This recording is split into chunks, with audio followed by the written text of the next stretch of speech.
নবাবগঞ্জ, সাল 1999। নবাবগঞ্জ থেকে সেদিন প্রথমবারের মতো নারায়ণগঞ্জ মুভড হলাম। নাইমুরের হাজব্যান্ড কাজ করতেন একটি ফ্যাক্টরিতে, ফ্যাক্টরি ম্যানেজার হিসাবে। আপনারা জানেন নারায়ণগঞ্জ ফ্যাক্টরি দিয়ে ভরা, অনেক কিছু ফ্যাক্টরি আছে। আমি উল্লেখ করছি না কি ফ্যাক্টরিতে তিনি চাকরি করতেন। তো এই ঘটনার শুরুতে নাইমুর যেভাবে বলেছেন, ছোট্ট কথা বলেছেন যে পবিত্র কোরআন ও হাদিসে মায়ের কল্পনাতীত আত্মত্যাগের কথা স্মরণ করিয়ে সর্বদা তার প্রতি আনুগত্য ও সদাচারের নির্দেশ দেওয়া হয়েছে। এটা ইরশাদ হয়েছে যে আমি মানুষকে পিতামাতার সঙ্গে সদাচারের নির্দেশ দিয়েছি। তার মা তাকে খুবই কষ্টের সঙ্গে গর্ভে ধারণ করেছে। গর্ভধারণ ও দুধ ছাড়াতে 30 মাস সময় লাগে। এরপর সে শক্তিমত্তার অধিকারী হয় এবং 40 বছর বয়সে উপনীত হলে বলে, হে আমার রব, আমাকে সামর্থ্য দিন যেন আমি আপনার কৃতজ্ঞতা প্রকাশ করতে পারি আমার প্রতি ও আমার বাবা মার প্রতি। আপনি যে অনুগ্রহ করেছেন তার জন্য, এবং আমি যেন ভালো কাজ করতে পারি যা আপনি পছন্দ করেন। আমার জন্য আমার সন্তানদের সৎকর্মশীল করুন। একটি মায়ের মূল্য আমাদের ইসলামে অনেক অনেক বেশি। সেই মায়ের মূল্যকে আমরা কিভাবে দেই এটা আমরাই ভালো জানি। কতটুকু মূল্য দিতে পারি আমরাই ভালো জানি। সেদিন তার হাজব্যান্ডের ভিসা চলে আসে সৌদি আরব থেকে। সৌদি আরব থেকে ভিসা আসার পর বাড়ির সবাইকে জানানো হয়। সবাই বেশ খুশি হয়ে যায় এবং নাইমুর জানতে পারেন তিনি একজন অন্তঃসত্ত্বা। তিনি অন্তঃসত্ত্বা হয়ে গেছেন। ডক্টরের কাছ থেকে অ্যাপয়েন্টমেন্ট নিয়ে ডাক্তার দেখিয়ে নিয়ে এসে মোটামুটি বাড়িতে সবাই জানে। কিন্তু এই বিয়ের 3 বছর তাকে 3 মিনিটের শান্তি পরিবারের কেউ দেয়নি। ওই পরিবারটিতে সবসময় চালানো হয়েছে অমানবিক নির্যাতন, শুরু থেকে শেষ পর্যন্ত। যেদিন বিয়ে হয়েছে সেদিন থেকে শেষ পর্যন্ত অল্প মাইনের বেতনের হাজব্যান্ড কখনো মুখ উঁচিয়ে কিছু বলতে পারেননি, কারণ বাড়িটি ছিল তার ছোট ভাইয়ের। ছোট ভাইয়ের বাড়িতে বড় ভাই থাকে, সেটাই তো অনেক বেশি। টাকা পয়সা কম থাকার কারণে নিজেদের পরিবারের ভাগ্য ঘোচানোর জন্য নাইমুরের স্বামী বিদেশে যাওয়ার জন্য পাড়ি জমায়। যেদিন বিদেশে যাওয়ার সময় সেদিন তিনি সেই আপা, আমরা নাইমুর না বলি, জিনিসটা একটু অড লাগে, সেই আপা আর এয়ারপোর্ট যেতে পারলেন না তার শারীরিক অসুস্থতার কারণে। যেদিন রাতে তিনি চলে গেলেন সেদিন সারা রাত তিনি কাঁদলেন। তখন তিনি 5 মাসের অন্তঃসত্ত্বা ছিলেন। তার স্বামী চলে যাওয়ার 1 মাস পর তার শ্বশুর বাড়ি থেকে তাকে শুরু করায় নির্যাতনের এক নতুন মাত্রা। এই অসুস্থ অবস্থাতেও তাকে দিয়ে বাড়ির সব ধরনের কাপড় ধোয়ানো, রান্না বান্না করানো, সবকিছু। বসে থাকতো শুধু বাবা মা কিছু করতেন না, তার শাশুড়ি কিছু করতেন না। তার ছোট ভাইটা সবসময় বাধা দিতেন তার বাবা মাকে যে তোমরা কেন ভাবিকে দিয়ে এসব কাজ করাও। তিনি অনেক কথা বলতে চাইতেন, কিন্তু বাবা মা এসব কথা শুনতেন না। বাড়িতে ছিল না কোনো কাজের বুয়া, কোনো কাজের লোক যে সাহায্য করবে তাদেরকে। প্রতিদিন প্রতি রাত এই অমানবিক নির্যাতনের শিকার হয়েছিলেন সেই আপা। রাতের বেলা খেতে বসতেন, সবার শেষে খাওয়াই জুটত না, খুব আহামরি খাওয়া দাওয়া। গরিব ঘরের মেয়ে, তাই অনেক ক্ষেত্রে কিছু কথা উচ্চস্বরে বলা যায় না। এই প্রবাদে বিশ্বাসী পরিবারের মানুষ ছিলেন সে আপা। তার বাবা মা হাতিয়া উপজেলার কোনো এক গ্রামে তাদের বসবাস। কোনো রকমভাবেই নিজের ছেলের দ্বিতীয় বিয়ে তার সাথে করানো হয়েছিল। প্রথম ঘরের যে বউ ছিল তিনি মারা যান তাও পানিতে পড়ে। কিভাবে মারা যান এ নিয়ে বিশদ আলোচনায় আমরা আর যাচ্ছি না। সেই আপা যখন তার বয়স, যখন তার পেটের বাচ্চার বয়স যখন পেটের ভেতরে 7 মাস, মানে তিনি যখন 7 মাসের অন্তঃসত্ত্বা, তখন প্রথমবার রাতের বেলা হঠাৎ করে কে জানি করারে। রাত তখন আনুমানিক 1:30 বাজে। এই 1:30টার সময় তাকে কে নক করছে এটি জানার জন্য তিনি জানালার থেকে, মানে জানালার পর্দা সরালেই ঘরের দরজার বাইরে কে দাঁড়িয়ে আছে দেখা যায়। টিন শেড, এল শেপড বাড়ি। তিনি দেখলেন বাইরে, দরজার বাইরে তার দেবর দাঁড়ানো। দেবর বিবাহ করেনি এবং সেদিন রাতেই তার সাথে তিনি রাত কাটানোর অফার দেয়। জিনিসটা শুনতে খুব খারাপ লাগে, কিন্তু তখন তিনি 7 মাসের অন্তঃসত্ত্বা একটা সাধারণ মানুষ কিভাবে সেই অফার একজন তার বড় ভাইয়ের স্ত্রীকে দেয়। সেদিন রাতের বেলা তিনি কোনো রকমে ঘরের ভিতরে দরজা লাগিয়ে বসেছিলেন। তোর শ্বশুর শাশুড়ি পরের দিন সকালবেলা তার শ্বশুর শাশুড়িকে যখন তার দেবর বাইরে চলে যায় জিনিসটা জানানোর পর শ্বশুর শাশুড়ি ভ্রুক্ষেপ করে না, সাথে সাথে বলে বানিয়ে কথা বলে আমার ছেলে আর আমাদের মধ্যে সম্পর্ক নষ্ট করার জন্য নতুন পায়তারা শুরু করেছ। কোনোভাবে বোঝানোর চেষ্টা করা গেল না। এরকম করে 4 দিন 5 দিন প্রতিদিন রাতের বেলায় দরজা নক করত সেই তথাকথিত দেবর। প্রতিদিন রাতের বেলায় বলতো আজে বাজে কথা জানালার পাশে দাঁড়িয়ে, ভুলিয়ে ভালিয়ে অনেক কিছু বলার চেষ্টা করত। এরকম করে যখন 8 মাস 9 মাস হয় তখনই তার শুরু হয় নতুন দৃশ্য। যখন তিনি 9 মাসে পাড়া দিলেন তার পেটের অন্তঃসত্ত্বায়, সেদিন রাতের বেলার কথা। রাত তখন আনুমানিক 1:30-2টা বাজে। ভাগ্যক্রমে যে তার রুমের মধ্যেই বাথরুম, টয়লেট আর কি, তখন বাইরে যেতে হয় না। রাতের বেলা যখন তিনি আর প্রেগনেন্সি মোমেন্টে অনেক বেশি টয়লেটে যাওয়ার প্রেশার আসে, তো তিনি এরকম রাতের বেলা টয়লেটে যাওয়ার জন্য উঠার পর তার বাথরুম থেকে বের হন, সাথে সাথেই তখন ইলেকট্রিসিটি চলে যায়।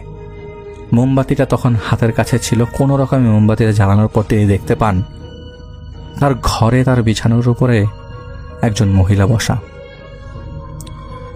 মহিলাটা ব্যথায় কাতরাচ্ছে, কিন্তু এই শব্দটা মনে হচ্ছে শুধু তিনিই শুনছেন, অনেকটা যান্ত্রিক উপায়ে। আশপাশের কেউ মনে হয় এই চিৎকারটা শুনছে না। সেটা ওই রুমের এক বদ্ধ পরিবেশে অনেকটা বলা যাচ্ছিল। আপা দেখছেন একজন মহিলা, অন্ধকারের মোমবাতির আলোতে দেখছিলেন একজন মহিলা তার খাটের উপরে। আশপাশের সবকিছু কেমন একটা গুমট অন্ধকার, বিশ্রী গন্ধ আসছে। মনে হচ্ছে কোনো ময়লার ডাস্টবিনের পাশ দিয়ে কেউ কাঁঠাল পচে গেলে যেরকম গন্ধ আসে সেরকম গন্ধ তার রুমের ভেতরে ভরে গেছে। তিনি দেখছেন সেই মহিলাটা প্রসব ব্যথায় কাতরাচ্ছে। হঠাৎ করে ইলেকট্রিসিটি চলে আসলো। তিনি দেখলেন বিছানার উপর কেউ নাই। তিনি ওটুক পর্যন্তই দেখলেন একটা মহিলা কাতরাচ্ছে। 1999 সালের 6 জুনের ঘটনা এটা। সেদিন সম্ভবত রবিবার ছিল বা শনিবার ছিল, 6 জুন। তার যতটুকু মনে আছে জুম্মার 2 দিন পরে বা 1 দিন পরে তিনি রাতের বেলা এরকম তার ঘুম ভাঙে। কিন্তু এই কয়দিন যাবৎ তার দেবর, তার শ্বশুর শাশুড়ি তার সাথে খুব একটা খারাপ ব্যবহার করছে না। তার দেবর চলে গেছে নারায়ণগঞ্জের বাইরে অফিসের কোনো একটা কাজে, তাকে দূরে চিটাগংয়ে শিফট করে দেওয়া হয়। দেবর এখন মাসে 1 বার আসে। 7 মাসে যখন দেবর এই অফারগুলো দিয়েছিল এর মধ্যে একটা চেঞ্জেস চলে আসে। গত 2 মাসে দেবর মাত্র 1 বার এসছে এবং শোনা গেছে সে নাকি সেখানে বিয়েও করে ফেলেছে। তখন একমাত্র তিনিই তার শ্বশুর শাশুড়ির খেদমত করতেন। এমনও দিন গেছে এই 8-8.5 মাসের অন্তঃসত্ত্বা অবস্থায় তার শ্বশুর শাশুড়ির পা হাত পাও টিপে দিতে হয়েছে তার। যেখানে তার সেবা করার কথা সবার, সেখানে তিনি সবার সেবা করছিলেন এই অন্তঃসত্ত্বা মোমেন্টে। জীবনের কঠিন পরিণয়। সেদিন রাতের বেলা, রবিবার হবে সম্ভবত বা সোমবার হবে, 7ই জুনে, 7th জুন। সেদিন রাতের বেলা কারেন্ট, ইলেকট্রিসিটি নাই। বাসার মধ্যে ইলেকট্রিসিটি না থাকার কারণে তিনি দরজা খুলে বাইরের বাতাস পোহাচ্ছিলেন। বাইরে থেকে হালকা মৃদু বাতাস আসছিল বিধায় দরজাটা খুলে রেখেছিলেন।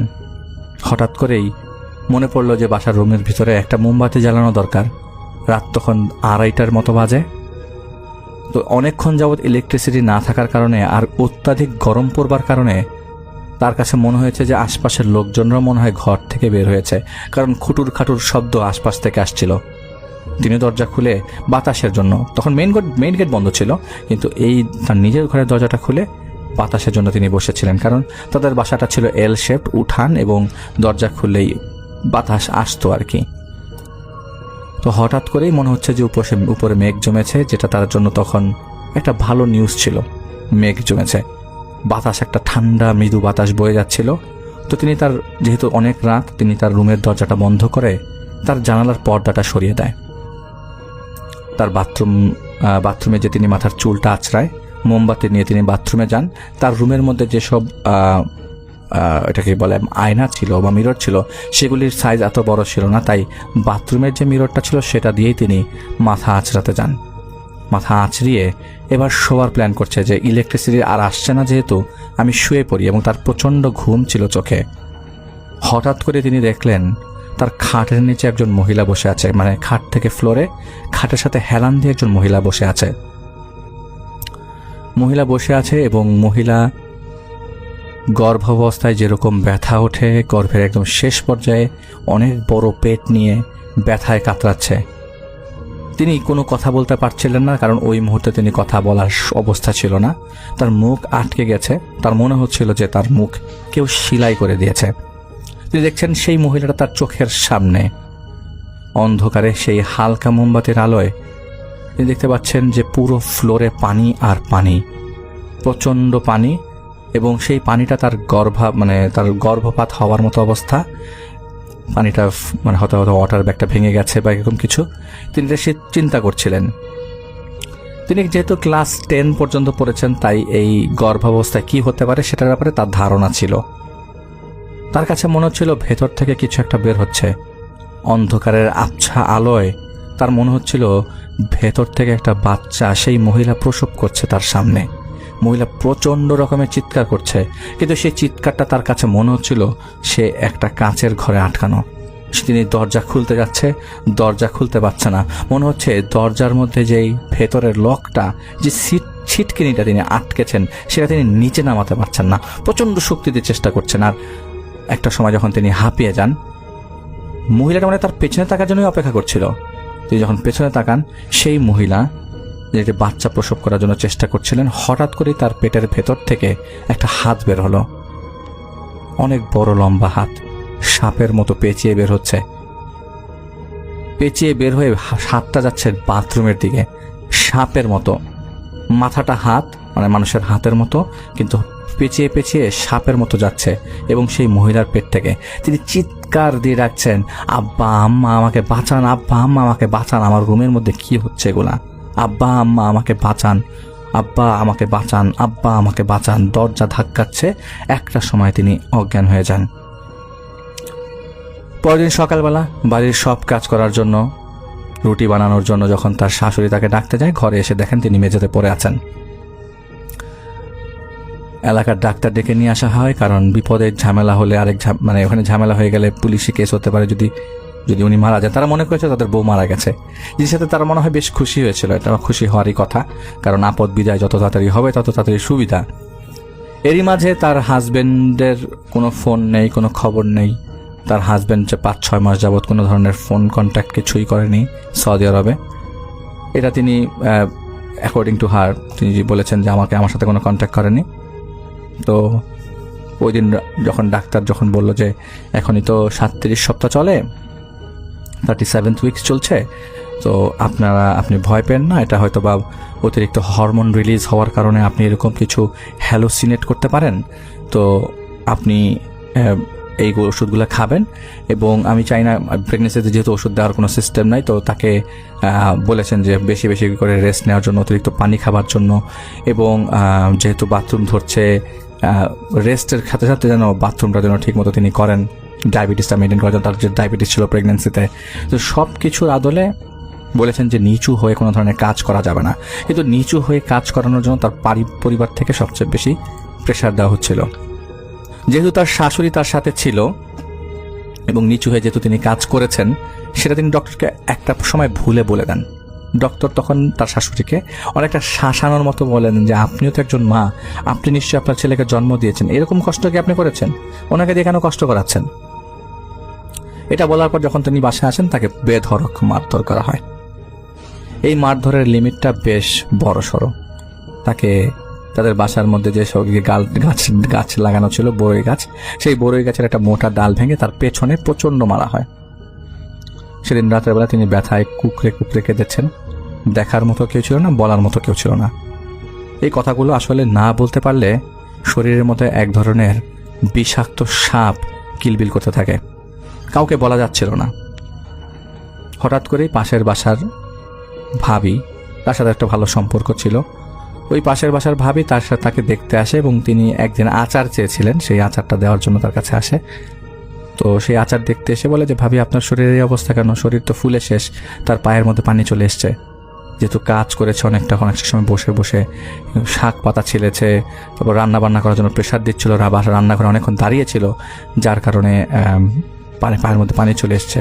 তো তিনি বলে যে আপনি যে অবস্থায় আছেন ভাবি, আপনাকে তো আপনার তো রেগুলার ডাক্তার দেখাতে হবে। আপনি যদি এরকম কন্টিনিউ করতে থাকেন তাহলে এটা আপনার জন্য সমস্যা হবে। তো অনেক কিছু বোঝানোর চেষ্টা করেছে, তিনি অত কিছু বলেননি, কারণ তার তো আসলে যাওয়ার কোনো জায়গা নেই। হাজব্যান্ড যেখানে যাবে তিনি সেখানে যাবেন। হাতিয়াতে সেই গহীন জঙ্গলে এই মহিষ বাথান পার করে কে যাবে তার বাবার বাড়িতে? যেখানে ছোটবেলা কেটেছে সেখানে হয়তো বা এই শরীর নিয়ে এখন আর যাওয়া সম্ভব না। রাতের বেলা প্রচণ্ড চিৎকার চেঁচামেচি, দুই জামাইবউ মানে তার শ্বশুর শাশুড়ির মধ্যে তুমুল ঝগড়া। হঠাৎ করেই ঝগড়া কিনে সেটা বোঝা যাচ্ছিল না, তবে যতটুকু মনে পড়ছিল যে সম্পত্তি এবং ছোট ভাইয়ের বিয়ে নিয়েই ঝগড়া লেগেছে। তিনি কোনো কিছু বলতে পারছিলেন না। যে একটা সময় তার শরীর খারাপ লাগতে থাকে। তিনি রাতের বেলা তার শ্বশুর শাশুড়িকে বলেন যে আব্বা আমার শরীর খারাপ লাগছে, আমি বেশি ভালো ফিল করছি না।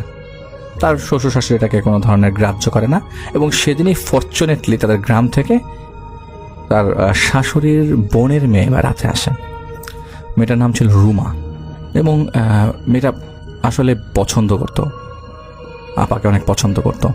তিনি জিজ্ঞেস করেন আপা আপনার কী হয়েছে? আপনি এত মোটা হয়ে গেছেন, পায়ের মধ্যে পানি, পা ফুলে গেছে। তো সে মেয়েটা অনেক হাত পা টিপে দিয়েছে ওনার সেদিন রাতের বেলা। বলছে ভাবি আমি আপনার সাথে ঘুমাই, আপনি একা ঘুমাচ্ছেন, আমি আপনার সাথে ঘুমাবো। তো তিনি যেহেতু একাই ঘুমাচ্ছিলেন তিনি আর মানা করেননি। আজকের পরীক্ষাটা একটু ডিফারেন্ট। তিনি রাতের বেলা যখন তার ঘুম ভাঙে তিনি দেখেন যে মানে বাথরুম থেকে এসে দেখেন যে ঘরের বাইরের যে তাদের যে উঠান আছে সেখানে যে দুইটা লাইট সবসময় জ্বালানো থাকে সেই দুইটা লাইট জ্বলছে। সেই দুইটা লাইট সেই জানালার পর্দার ফাঁক দিয়ে আসার কারণে কিছুটা আলো ঘরেতে প্রবেশ করেছে। আর যেহেতু তিনি প্রেগনেন্ট তিনি লাইট জ্বালিয়েই বাথরুমে গিয়েছেন। তো লাইট যখন বন্ধ করে যখন তার খাটের দিকে যাবেন তিনি দেখেন যে তার বিছানার কর্নারে ঠিক যে পাশে তিনি মাথা রাখেন সেই পাশের যে পায়া, খাটের পায়া বরাবর একটা মহিলা বসে আছে। সেই মহিলা, যে মহিলাকে তিনি দেখতে পাচ্ছিলেন, যার চেহারা বোঝা যাচ্ছিল না, এবং সেই মহিলা প্রসব ব্যথায় চিৎকার করছেন। খাটের সেই পাটা ধরে রেখেছেন, দুই পা ফাঁক করে রেখেছেন এবং একটি বাচ্চা প্রসব করছে। আজকে তিনি দেখলেন একটি বাচ্চার মাথা বের হয়েছে, দুটো হাত বের হয়েছে, আর কিচ্ছু বের হয়নি। বাচ্চাটা ওই দুটো হাত এবং মাথা দিয়ে পুরো ঘর হাঁটছে। সেই মুহূর্তে সারা পুরা ফ্লোরে তখন রক্ত ছড়ানো। মহিলাটা চিৎকার করতে করতে নাকি বলছিল আমি মরে যাচ্ছি, আমাকে বাঁচান, এই তুমি আমাকে বাঁচাও, তুমি কি দেখছো আমার দিকে তাকিয়ে, তোমার কি ভালো লাগছে আমি মরে যাচ্ছি? এইটা তখন তার 38 উইকস চলে বা 37 উইক্সের শেষের দিকে। তিনি চিৎকার করছেন, তার চিৎকার ওইখানে শুয়ে থাকা অবস্থায় সেই রুমা শুনতে পারেনি। রুমাকে সে ধাক্কাচ্ছে, ঘুম থেকে জাগাচ্ছে, আমার রুমের মধ্যে কে এসছে দেখো, এই কয়দিন যাবত এই মহিলা আমার রুমের মধ্যে আসছে। কিন্তু কোনোভাবেই তিনি রুমাকে ঘুম থেকে জাগাতে পারেনি। তার পুরো বাড়ি কাঁপছিল, মনে হচ্ছে বাড়িতে ভূমিকম্প হচ্ছে। তিনি ঘুমাতে পারছিলেন না, তার কাছে মনে হচ্ছে উপরের সিলিং থেকে রক্ত টপ টপ করে তার শরীরের উপরে পড়ছে। পুরো সিলিং জুড়ে ছোট ছোট পোকা কিলবিল করছে। পুরো ফ্লোরে সেই ছোট বাচ্চাটি ঘুরে বেড়াচ্ছে। তিনি অজ্ঞান হচ্ছেন না কেন, এই চিন্তায় তিনি অনেকক্ষণ যাবৎ বসেছিলেন। আমি অজ্ঞান হচ্ছি না কেন, আমি এগুলা কি দেখছি? আল্লাহ, লা ইলাহা ইল্লাল্লাহ মুহাম্মাদুর রাসূলুল্লাহ, আমাকে কি দেখাচ্ছ এগুলা? ফজরের আজান হয়ে গেল। সাথে সাথে রুমা ঘুম থেকে উঠল, বলল যে ভাবি কি হয়েছে? আপনি তো ঘেমে আছেন কেন? স্বপ্ন দেখছেন কিছু? বলল না, আমি কোনো স্বপ্ন দেখিনি রুমা, আমি খারাপ অবস্থায় একজন মহিলাকে আমার রুমে দেখেছি, আমি অনেকদিন যাবত এগুলো দেখছিলাম। তো রুমা বলে যে ভাবি দাঁড়ান। সে রুমার সাথে সাথে বিছানা থেকে বাথরুমে যায়, মুখে পানি দিয়ে ফ্রেশ হয়ে এসে বলে ভাবি এখন বলেন আমাকে, আপনি কি হয়েছে বলেন তো? বলে যে রুমা এতক্ষণ যাবত এই জিনিস ঘটেছে, এতদিন যাবত এই জিনিস ঘটেছিল। আমার পুরো বাসার মধ্যে আমার বমি লাগতো প্রতিদিন, আমি খুবই বাজে বিচ্ছিরি গন্ধ পেতাম। মরা মানুষের গন্ধ পেতাম, কাঁঠালের গন্ধ পেতাম। আমি থাকতে পারতাম না, বমি আসতো, বমি করতে পারতাম না। মুখের মধ্যে হাত দিয়ে আমি পেটের সব বের করে ফেলতে চাইতাম। তো রুমা প্রথমে বুঝতে পারছিল না। রুমা বলছিল যে ভাবি হয়তো প্রেগনেন্সিতে এরকম সমস্যা হতে পারে, ডাক্তার কি বলেছে বলেন তো। তো ডাক্তার যিনি বলেছেন, ডাক্তার এই বলেছে হ্যালুসিনেশন নাকি হতে পারে, কিন্তু আমি হ্যালুসিনেট করি নাই, এই জিনিসগুলো আমার মধ্যে নাই। রুমা তখন বলে যে যেহেতু আপনি ভাবি এখন একদম শেষ পর্যায়ে আছেন, আপনাকে নিয়ে আমি তো কিছু করতে পারবো না। আমি আমার এক বন্ধুকে চিনি যে এইখানে একজন ইমাম সাহেবকে চেনেন, তার কাছে আমি আপনার ব্যাপারে যে একটা তদবির করতে পারি, আপনি কি রাজি? উনি বলছেন না, আমি এইসব তদবিরে যাব না, এমনিতে অনেক ঝামেলায় আছি, কোন একটা বিপদ হলে কি হবে। তো একটা সময় নামাজ পড়ে তারা রাতের বেলা ঘুমানো, ফজরের নামাজের পর ঘুমিয়ে যায়। হঠাৎ করে এই সকালে ঘুম ভাঙে, সকাল 11টা সাড়ে 11টার দিকে। তাকে কেউ ঘুম থেকে ডাকেনি, কারণ আশপাশ থেকে শুধু কান্নার শব্দ আর কান্নার শব্দ আসছে। কেন এত মানুষ, এত কান্না, এত মানুষের ভিড় কেন, সেটা বুঝে ওঠার আগেই তিনি বুঝতে পারছিলেন না, মানে বুঝে ওঠার আগেই তিনি বিছানা থেকে দাঁড়ান এবং বাথরুমে যে ফ্রেশ হন। তারপরও বুঝতে পারছিলেন না কি হয়েছে বাড়ির বাইরে। তিনি হয়তো মনে করেছেন যে কোনো একটা সমস্যা হয়েছে। মাঝে মাঝেই তার শ্বশুর এলাকার কারোর সাথে ঝগড়া বাঁধিয়ে দেয়, তো কোনো ঝগড়া বাঁধতে পারে। তো কান্নার শব্দ আসছে কেন সেটা তিনি আর খেয়াল করেননি। দরজা খুলে তখন যখন বের হন, দেখেন যে বাড়ির উঠানে একটা লাশের বাক্স রাখা।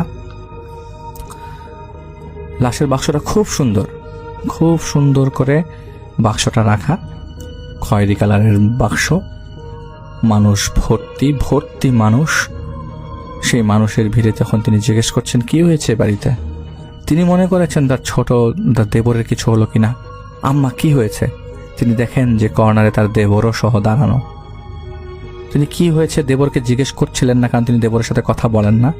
আশপাশের মানুষকে জিজ্ঞেস করতেন কে মারা গেছে।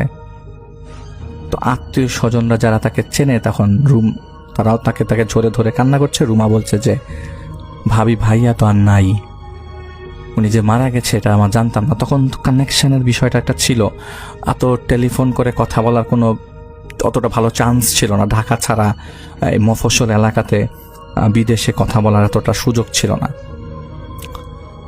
তো তিনি খুব কান্না করেন এবং তিনি চিন্তা করেন যে এটা আমি ভুল দেখছি, কারণ যেহেতু তিনি এতদিন যাবত একটা কিছু দেখছিলেন, তিনি বলছেন আমি ভুল দেখছি, এখনই আমার স্বপ্নটা ভেঙে যাবে। না, কই স্বপ্ন ভাঙা তো দূর, এখন সবাই তো দেখি পর্দা টানাচ্ছে ভেতরে লাশ গোসল দেবার। লাশ যদিও সৌদি আরব থেকে গোসল করিয়ে নিয়ে আসা, তারপরও তারা নিজেদের স্যাটিসফ্যাকশনের জন্য লাশ কফিন থেকে বের করে গোসল দেয়। তার হাজব্যান্ডের একটি অ্যাক্সিডেন্ট হয় সৌদি আরবে, ওখানে স্পট ডেড হয়। শরীর থেকে দুটো অংশ একদম আলাদা হয়ে যায়, যেহেতু মাঝখান দিয়ে ট্রাক নাকি গিয়েছিল, তো আলাদা একদম অবস্থা খুব খারাপ হয়ে গেছে। সেই বিভৎস দৃশ্য দেখার মতো অবস্থানে তিনি কান্না করতে পারছেন না, কারণ তখন তিনি 37 to 38 উইকস রানিং অন্তঃসত্ত্বা। প্রচণ্ড গরম সেদিন, মনে হচ্ছে যে সবাই পুড়ে যাচ্ছে, লাশটা মনে হয় হলুদ হয়ে যাচ্ছে। লাশ সাথে সাথেই খুবই ফাস্ট প্রসেসে গোসল করানো হলো। আশপাশের আত্মীয় স্বজন এবং পাড়া প্রতিবেশী মিলে যখন লাশটাকে কবরস্থ করার জন্য রওনা দেয়, তখন তিনি অজ্ঞান হয়ে গেলেন। অজ্ঞান ফেরার পর যখন তার জ্ঞান ফেরে, তখন অলরেডি দাফন কাজ শেষ হয়ে গেছে। সময় তখন বিকাল 5টা। বাড়িতে সবাই তার দিকে তাকিয়ে তার শ্বশুর শাশুড়ির দিকে বোঝানোর চেষ্টা। শ্বশুর শাশুড়ির এক কথা, বাচ্চা আসার আগে আমার বাড়ির থেকে বের হয়ে যাও। শুরুতেই কেন পবিত্র কোরআনের হাদিসের বাণী দিলাম যে একটা মায়ের কতটুকু সম্মান দরকার, তার সাথে কতটুকু সদাচারের নির্দেশ দেওয়া হয়েছে। একটা প্রেগনেন্ট মহিলা আপনার বাসার পাশে থাকলে অবশ্যই আপনি খেদমত করার চেষ্টা করবেন, আমাদেরও তাই করার কথা। কিন্তু তাকে ওই মুহূর্তে তার স্বামী মারা গেছে, তিনি 38 সপ্তাহ অন্তঃসত্ত্বা, তাকে ওই মুহূর্তে বিকাল 5টায় ঘাড় ধাক্কা দিয়ে বাড়ি থেকে বের করে দেওয়া হয়। এদিকে ওই সমস্যা তো আছেই, মাথা কিলবিল করছে কন্টিনিউয়াসলি। তার কাছে কিছুক্ষণ পরপর মনে হতে থাকে তার শরীরে অনেক তেলাপোকা ভরে গেছে। গত 2-3 মাসে ঠিকমতো খাওয়া দাওয়া হয়নি, শরীরের অবস্থা খুবই খারাপ। সেই রুমা কি করে, রুমা তাকে বলে যে ভাবি আমি অনেক পৈশাচিক মানুষ দেখেছি, কিরকম নিজের পরিবারের মধ্যে এত বড় পিশাচ আমি দেখিনি। যেহেতু ওই রুমটাতে তার ছোট দেবর থাকবে তার স্বামীর স্ত্রী নিয়ে, তাই তাকে সেখান থেকে বের করে দেওয়া হয়। কাকুতি মিনতি করে জিজ্ঞেস করা হয় যে আমাকে কি কোনোভাবে একটা কর্নার দেওয়া যায় নাকি বাচ্চাটার জন্ম হওয়ার পর্যন্ত, কিন্তু কেউ তার কোনো কথা শোনে না। তিনি মিলাতে থাকেন তিনি যে স্বপ্ন দেখেছেন বা তিনি যে রূপ দেখেছেন একটা মহিলাকে, সেই রূপটার কথা তিনি বারবার চিন্তা করছিলেন যে এটা তিনি, ওই চেহারাটা মনে এটা তারই ছিল। বুঝার চেষ্টা করছিলেন। গত রাতে যেভাবে তিনি দেখেছেন একটা বাচ্চা ঘুরছে, রুমা শুনছিল না, অথচ পরের দিন সকালবেলায় তার সামনে তার স্বামীর লাশ চলে আসছে। লাশ আসছে তাও নাকি 20 দিন পর, মারা যাবার 20 দিন পর। ওই তখন থেকে তিনি আসলে সেসব খারাপ জিনিস দেখা শুরু করেছেন। যাই হোক, তাকে সেদিন বের করে দেওয়া হলো এবং রুমা তাকে একটা ব্যবস্থা করলো। রুমা তাকে তার বাড়িতে নিয়ে গেলেন। রুমার মাকে বোঝালেন, মা আমার কোনো ভাই বোন নাই, ভাবির আজ এই অবস্থা। রুমা সেদিন সেই বাসা থেকে বের হয়ে গেল এবং তার শাশুড়ির ছোট বোন তাকে যথেষ্ট আদর করা শুরু করলো। তাকে আপাকে রাখলো সে বাড়িতে, এবং সেই এলাকার একটা ম্যাটারনিটি হসপিটালে তার একটি পুত্র সন্তানের জন্ম লাভ হলো। 1999 সালের তার পুত্র সন্তানের জন্ম হলো এবং বাচ্চা জন্ম হওয়ার পর থেকে তিনি সেই গন্ধটা তার আর ফিল করছিলেন না, কিন্তু তার সারা শরীর ভর্তি পোকা সেটা তিনি বুঝতে পারছিলেন। এটার উপরে তিনি কোনো কিছু করতে পারছিলেন না, আমল করতে পারছিলেন না। একটু সুস্থ হওয়ার পর তিনি বাচ্চাটাকে সাথে করে নিয়ে একজন হুজুরের কাছে যান। জিজ্ঞেস করেন, আমার স্বামী আমাকে ছেড়ে চলে গেছে কিছুদিন আগে, আমার বাচ্চা কিছুদিন আগে হয়েছে, আমার এই বাচ্চারা তার বাবাকে দেখেনি, আমাকে জাস্ট এতটুকু বলেন যে আমার কি ক্ষতি কেউ করেছিল নাকি, কারণ আমি এরকম জিনিস আমার বাসার মধ্যে দেখেছি। সেই ইমাম সাহেব, তিনি খুব লার্নার একজন ইমাম সাহেব ছিল, যার কাছে রুমাই নিয়ে গেছিল।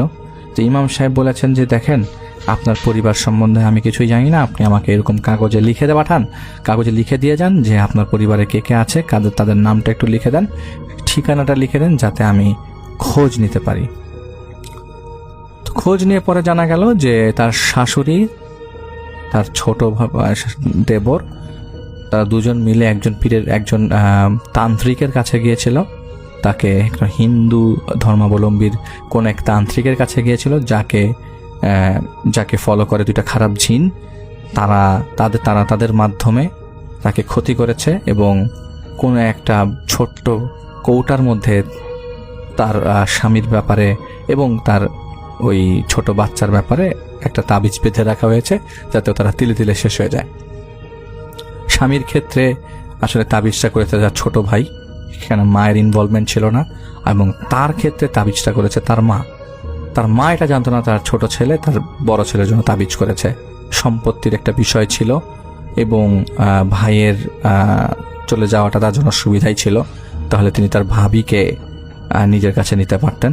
কিন্তু তার ভাবি যেহেতু জিনিসটাকে আগাতে দেন নাই, মানে আপা যেহেতু আগাতে দেন নাই এবং সবাইকে বলে দেবেন এই চিন্তা করে, তিনি একটা সময় যখন চাকরি পেয়ে দূরে চলে যান, সেখানে যে সে তার ব্যাপারে এবং তার উপরে এরকম কালো জাদু আগেই করে ফেলেন আর কি। যাই হোক, সেটাকে ছাড়াতে গেলে কিছু টাকা পয়সার প্রয়োজন হবে। ইমাম সাহেব বললেন যে কিছু টাকা পয়সা প্রয়োজন হতে পারে, আমি আপনাকে জানাবো। তো একটা সময় কিছু টাকা পয়সার প্রয়োজন হয়, যার সম্পূর্ণ খরচ বহন করে রুমা, এবং রুমার নিজের একটা সেলাই মেশিন ছিল, সেই সেলাই মেশিনটা আসলে রুমা তাকে দেয়। সেই আস্তে আস্তে হাতে খড়ি একটা সময় কিছু টাকা পয়সা যখন কালেক্ট হয়ে যায়, একটা সময় তিনি একটা দোকান দিয়ে বসেন। বলে, আমি গার্মেন্টসে চাকরি করিনি, কিন্তু আমি দোকান দিয়েছি, চায়ের দোকান দিয়েছেন তিনি। রুমাদের এলাকার নামটি আমি বলবো না, অনেকেই তাকে চিনতে পারেন। সেখানে তিনি চায়ের দোকান দিয়ে সেই মহিলা বাচ্চা কোলে নিয়ে চা বানিয়ে ছেলেটাকে, আজ সেই ছেলেটার ব্যাপারে তিনি যখন বলছেন এবং কান্না করছেন যে আমার ছেলেটার বয়স আজকে 24 বছর এবং আমার ছেলেটা বর্তমানে একজন ডাক্তার হয়েছে। তিনি কোন একটা সরকারি মেডিকেল কলেজ থেকে, বলবো না সেই সরকারি মেডিকেল কলেজটা কোথায়, কান্না করছেন এবং বলছেন যে জীবনের কর্মটা কিভাবে আপনার কাছে বুমেরাং হয়ে আসে, সেটা সাফল্য গাথা খারাপ কথা দিয়ে শুরু করে শেষ করব ভালো কথা দিয়ে। ওনার শ্বশুর শাশুড়িকে পরে সেই ছোট দেবরের স্ত্রী বের করে দেয় বাসা থেকে। তার শ্বশুর শাশুড়ি কোথায় মরে পড়েছিল এটা তিনি জানেন না। রুমার মা বলেছে তারা সম্পর্ক কাট অফ করেছেন তার বোনের সাথে, এবং তার বোন নাকি কোথাও আছেন, কিন্তু মানে আপার যে শ্বশুর তিনি নাকি মারা গেছেন কোনো একটা জায়গায়, সেটা তো রাস্তাই হতে পারে, ভিক্ষা করতে যে হতে পারে, সেটা সম্বন্ধে তিনি সঠিক জানেন না, যেহেতু রুমাদের বাসা আসলে নারায়ণগঞ্জ থেকে অনেক দূরে ছিল। সে আপার ছেলে মেডিকেল পাস করে ডক্টর হয়ে হয়তো কিছু করছে, হয়তো কিছু করবে অবশ্যই। এবং তার পড়াশোনায় তিনি এত ভালো ছিলেন যে দুইবার তিনি ক্লাস গ্রেস পেয়েছেন ছোটবেলায়। তো যাই হোক, এটা অতিরিক্ত ব্রিলিয়ান্সের কারণে আল্লাহ তাআলা যখন কোনো কিছু আপনার কাছ থেকে নিয়ে যাবে তখন কোনো কিছু আপনাকে ফেরত দিবে, তা তো অবশ্যই। তো আমি আপাকে বলছি যে আপনি যেহেতু ধৈর্য ধারণ করেছেন, নিজে এখন একটা ঘর করেছেন, নিজের বাড়িতে নিজে থাকেন, আপনার ছেলে আপনাকে অনেক করছে, এবং আপনি যেভাবে আপনার শ্বশুর শাশুড়িকে করেছেন সেভাবেই হয়তো আপনার ছেলের বউ আপনাকে করবে। অবশ্যই আপনার মনের মধ্যে কিছু ছিল না। তো আমরা আপনার ঘটনার জন্য উত্তরোত্তর দোয়া করছি, এবং আপনি ভালো থাকবেন সবসময়। আপনার ঘটনার জন্য অনেক অনেক অনেক ধন্যবাদ। এবং আপনি যেহেতু নাইমুর নামটি বলেছেন, এটা হচ্ছে ইন রিলেটেড টু আপনার দেবর, সেজন্যই নাইমুর নামটি বলেছেন যে কোনো মেয়েদের নাম নিয়ে আসলে তাদেরকে তিনি ছোট করতে চাননি, যাতে একটা মায়ের নাম নষ্ট না হয়, এবং এই জন্যই তিনি বলেছেন যে আমার নাম নাইমুর। তো আমি সেটার অর্থে, সেটা একটা রূপক অর্থে ব্যবহার করা হয়েছে, এবং সেই আপার ঘটনাটি আমরা শেয়ার করলাম।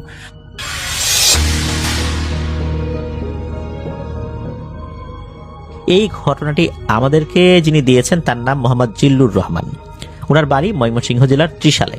এই ঘটনাটি উনি যার কাছ থেকে পেয়েছেন তিনি বাংলাদেশ সেনাবাহিনীর একজন সদস্য, তিনি তারই আত্মীয় হন, নাম রাসেল। বর্তমানে বাংলাদেশ সেনাবাহিনীর 33 পদাতিক ডিভিশনে কর্মরত রয়েছেন, আর রয়েছেন কুমিল্লা ক্যান্টনমেন্টে। ঘটনাটি মূলত ওনার সাথেই ঘটেছিল। শুধু উনি না, ওনার সাথে আরো বেশ কয়েকজন বন্ধু ওই সময় ছিল যারা এই ঘটনাটি প্রত্যক্ষ করেছিল। ঘটনাটির সময়কাল 19শে ফেব্রুয়ারি 2004, শীতের শেষের দিকে। তবে ওই সময় মোটামুটি ভালোই শীত ছিল তখন। এলাকার 10ম শ্রেণী থেকে এসএসসি পরীক্ষা দেবে এমন বয়সী 14 জন পিকনিকে যাওয়ার আয়োজন করেছেন। পিকনিকের স্থান শেরপুর জেলার কর্ণঝোড়া, সীমান্তবর্তী পাহাড়ি জঙ্গলে ঘেরা মনোরম স্থান। ওনারা সবাই আগের বছর স্কুল থেকে সেখানে গিয়েছিলেন, কিন্তু শিক্ষকরা তো আসলে এলোমেলোভাবে ঘোরাফেরা করতে দেন নাই, যার কারণে ওনারা চিন্তা করেছিলেন যে পরবর্তীতে নিজেরা ওখানে আবার আসবেন। এই কারণেই মূলত এরকম একটা পরিকল্পনা হাতে নেওয়া। একা একা যাওয়ার প্ল্যান করেছেন, একা একা বলতে মানে গ্রুপ ধরে আর কি, স্কুল থেকে না। পাহাড়, জঙ্গল, সীমান্তের কাঁটাতারের বেড়া সবকিছু দেখবেন। তো এই যে 14 জন, এই 14 জনের মধ্যে এই রাসেল ভাই একজন। আর রাসেল ভাইয়ের সাথে তারই বড় ভাইয়ের ছেলে তানভীর, মনির এবং আর একজন রাসেল। এই রাসেলের বাড়ি ছিল আবার উত্তরপাড়া নামক একটা জায়গা রয়েছে, সেই উত্তরপাড়া রাসেল, মানে 2 জন রাসেল রয়েছে আর কি 14 জনের মধ্যে। ঘটনাটা মূলত এই কয়েকজনকে ঘিরেই, বাকিরা আসলে এর সাথে ওইভাবে ইনভলভ না, যার কারণে তাদের নামটা আর উনি বলেন নাই। পিকনিকের দিন ভোরবেলা মাইক্রোবাস চলে আসে ওনাদের এলাকার হাই স্কুলের সামনে। সবকিছু নিয়ে খুব সকালবেলায় ওনারা রওনা দিয়েছেন। ওনাদের সাথে 2 জনের কাছে ওই সময় মোবাইল ফোন ছিল। 2004 সালে মোবাইল ফোন কিন্তু সবার হাতে হাতে এইভাবে পৌঁছায় নাই। মোবাইল ফোন ছিল, অল্প কিছু লোকজনের হাতে মোবাইল ফোন ছিল। ওই সময় বাটন ফোনগুলো পাওয়া যেত। তো 2 জনের কাছে মোবাইল ফোন আর 2টা ক্যামেরা নিয়েছেন। ওই সময় কিন্তু এরকম ডিজিটাল ক্যামেরা এভাবে কিন্তু আসে নাই, ফিল্ম থাকতো ভেতরে, ওই ফিল্ম ক্যামেরা আর কি। তো 2টা ক্যামেরা ওনারা নিয়েছেন। সকাল 11টার দিকে ওনারা কর্ণঝোড়া স্পটে পৌঁছেছেন। সময়টা তো আসলে পিকনিকের সিজন, শীতের শেষ দিকে অনেক পর্যটকই আসছে ওখানে বেড়ানোর জন্য। শেরপুর শহর থেকে ওনারা খাবার জন্য বিরিয়ানির প্যাকেট কিনে নিয়ে এসেছিলেন। স্পটে পৌঁছে নির্ধারিত স্থানে গাড়ি পার্কিং করে ওনারা সবাই তো বেরিয়ে পড়েছেন। আনুমানিক বেলা 1:30 বা 2টোর সময় ওনারা আবার স্পটে ফিরে এসে কিছু খাওয়া দাওয়া করে রেস্ট নিয়েছেন। রেস্ট নেয়ার পর ওনারা 2টো গ্রুপ করেছেন, 7 জন করে। 14 জন আসছেন তো, 7 জন করে 2টো গ্রুপ করেছেন। এই 2টো গ্রুপে ওনারা বের হবেন। প্রত্যেকটা গ্রুপে ওই যে মোবাইল ফোন নিয়ে এসেছেন 2 জন, ওর মধ্যে থেকে একজনকে দিয়েছেন। দুই গ্রুপে দুইজন ব্যক্তি যাদের কাছে মোবাইল ফোন রয়েছে, যাতে করে এই দুইজন পরস্পরের সাথে যোগাযোগ করতে পারে, তাদের গ্রুপের হাল হকিকত সম্পর্কে ওনারা তথ্য আদান প্রদান করতে পারেন। আর এই যে এই দুই রাসেল মনির তানভীর একই গ্রুপে ছিলেন আর কি। তো ওনাদের গ্রুপে তানভীরের কাছে মোবাইল ফোন ছিল। ওনারা পাহাড় জঙ্গল ঘুরতে ঘুরতে অনেক দূরে চলে গিয়েছিলেন। উদ্দেশ্য ছিল সীমান্তের কাঁটাতারের বেড়া দেখবেন। পিকনিক স্পটে অনেক মাইক ছিল, মাইকে বিভিন্ন ঘোষণা দিক নির্দেশনা দেয়া হতো। ওনারা এত দূরে চলে গিয়েছেন যে মাইকের শব্দ ওনাদের কাছে আর পৌঁছাচ্ছে না। জঙ্গল ও পাহাড়ে হাঁটতে হাঁটতে ওনারা ক্লান্ত ও দুর্বল হয়ে গেছেন। এদিকে সন্ধ্যা হবে এমন সময়ও চলে এসেছে। তখন ওনারা বুঝতে পারলেন যে ওনারা জঙ্গলে পথ হারিয়ে ফেলেছেন। ওনারা দিক ভুল করে সীমান্তের দিকে না গিয়ে অন্য দিকে এসে গেছেন, একদম গভীর জঙ্গলের ভেতরে। আশেপাশে অন্তত আনুমানিক 5-10 কিলোমিটারের মধ্যে কোনো বসতিই নেই। মোবাইলেও কোনো নেটওয়ার্ক পাওয়া যাচ্ছে না, কারণ নেটওয়ার্কের যে টাওয়ারটা এটা ওই পিকনিক স্পটের কাছে। ওনারা এতটাই দূরে চলে এসেছেন যে ফোনের নেটওয়ার্কও পাওয়া যাচ্ছে না। এদিকে সন্ধ্যা হয়ে যাচ্ছে, ঠান্ডা বাড়তে শুরু করেছে। সবাই তো শীতের পোশাক পরে এসেছেন, এমনকি পায়ে মোজাও পরা ছিল সবার। হঠাৎ এই যে রাসেল ভাই, উনি পাহাড়ের নিচে দূরে কয়েকজনকে দেখতে পান। ওনাদেরকে দেখে মনের মধ্যে একটু আশা জাগে যে এখান থেকে বের হওয়ার পথ নিশ্চয়ই পাওয়া যাবে। তো ওনারা সবাই একসাথে, এই 7 জন একসাথে সাহায্যের জন্য ওই ব্যক্তিদেরকে ডাকতেন। এরা যেহেতু স্থানীয় মানুষ, তাই পথ দেখিয়ে দিতে পারবে, এটাই তাদের কাছে প্রত্যাশা ছিল। এই ডাক শুনে ওই লোকগুলো ওনাদের দিকে এগিয়ে আসে। স্থানীয় ওই লোকগুলোর বয়স 20 থেকে 25 বছরের মধ্যে হবে। এই লোকগুলো এসে কোনো কথা না বলে ওনাদের উপরে হামলা করে। এদের দুইজনের হাতে ছিল লম্বা ধারালো ছুরির মতো অস্ত্র। এরা একে অপরের সাথে বাংলা ও হিন্দি মিশ্রিত ভাষায় কথা বলছিল। এই যে রাসেল নামে তো দুইজন, উত্তরপাড়ার যে রাসেল রয়েছে, এই রাসেলের শরীরে ছুরির আঘাত লাগে, মারাত্মক জখম হয় রাসেল। লোকগুলোর হিংস্রতা দেখে সকলে বুঝে যায় যে এরা মূলত চরমপন্থী টাইপের কেউ।